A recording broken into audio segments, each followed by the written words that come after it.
To support faster learning, choose Simulated School.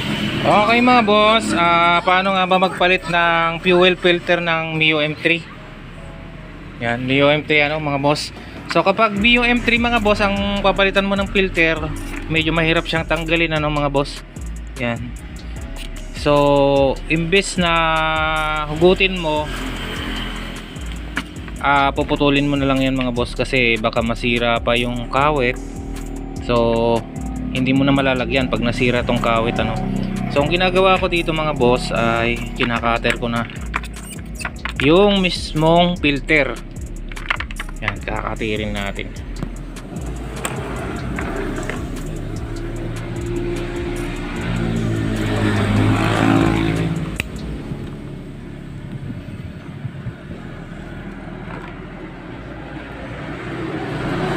So nakikita nyo yung mga boss. Yan. Ito yung puputulin nyo ng cutter para matanggal nyo yung luma ano. Okay. Putulin natin. Yan, may extrang kamay ako mga boss. Papalit tayo ng napkin. Yun, putol na di ba? Kasi mahirap tong tanggalin mga boss pag tinanggal nyo talaga, baka masira yung kawit. So mas malaki yung babayaran nyo, mas malaki yung magiging gastos nya pag nasira yung kawit nya kasi hindi nyo na malalagyan. So ganito lang yung ginagawa ko mga boss.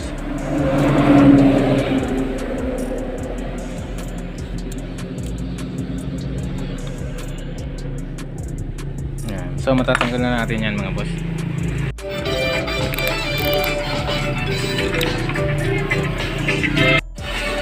Okay mga boss, natanggal na natin yung yan yung kinakawitan nung ano pinakang lock nung fuel injection ano. So gutin lang natin ganyan. Yan, tanggal na siya no.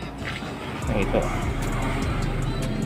Tapos kabit natin yung bago. So ganito lang pagkabit mga boss. Salpak mo lang siya.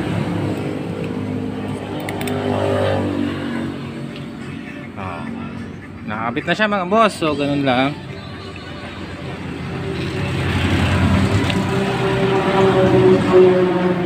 Ayan, may bago na tayong fuel filter.